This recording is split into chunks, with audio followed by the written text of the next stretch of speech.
Ito, napansin ko lang. Para tayong pulubi, nagsisimba tayo. We are worshiping the God of the universe. Tapos parang kinakawawa natin. Meron pang basket. They pass around pouch or hat, yung sombrero or offering plate. Ganon ba?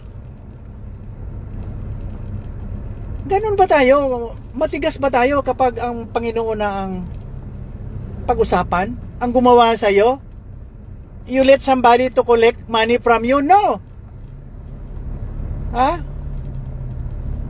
Additional manpower yan sa church.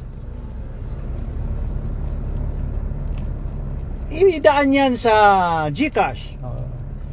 Ginagawa na nga ng paraan para to make our life easy. Pinapahirapan nyo tuloy GCash o bank to bank transfer. Wag nang maglagay ng offering plate dyan. Or sa church, doon sa likod, pag entrance, nandun ang box. Ilagay mo yung tithe mo, yung offering for the Lord, for God, not for the church. Kawawa naman yung nagtatrabaho sa simbahan. They need to eat. They need something to survive. Di ba? So, pera ang kailangan. Dahil para sa Panginoon yan.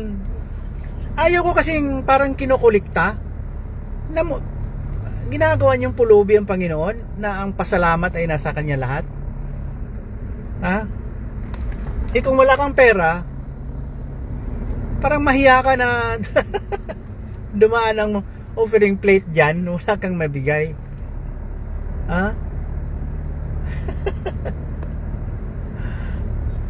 Nagbigay ka ng 20, tapos may change doon na 10, kinuha mo pang 10. Ganun ba? Kinakawawa natin yung Panginoon. Huwag niyong subukan yan, masisira ang buhay mo. How would you expect God gives you blessing, answers your prayers, na maramot ka ganito na lang, churches. Mabuti pa doon sa London Champion Life Center. Doon sa London City, Ontario Province, Canada. Yabang, no? Ang ganda doon. Nandun naka-flash sa widescreen ang telephone number or number ng bangko. Ayan. Doon ka magbigay. Doon ka magbigay sa bangko. Bank transfer. See? GCash number. Di ba much better? Parang kinakawawa kasi natin yung Panginoon. Parang ayaw nating magbigay.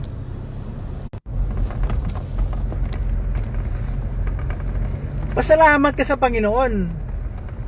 Bago ka umalis ng bahay, magsisimba ka nga. Naka-ready na yung ibigay mo. O wala kang maibigay, punta ka lang doon. Walang nakikialam sa'yo. Dahil you have the communication sa God at saka sa'yo, sa atin. Huwag pakitang tao na ganun, alam mo naman ang meaning ng hypocrite nagkukunwari. So to protect others, GCash, bank to bank, or kung anong sobre ang malagyan mo doon sa entrance ng church or sa tabi ng upuan. Siyempre nakalock yan, Philippines to. May susi yan. Baka dukutin. Yan mahirap sa atin yun, di ba? I-insert ko dito. Bakit maraming magnanakaw sa Pilipinas? Bakit maraming magnanakaw? Yeah, dun sa Japan, mga bike, gumamit ka lang ng bike. Yun, kunin mo lang sa tabi kung ayaw mo na maglakad.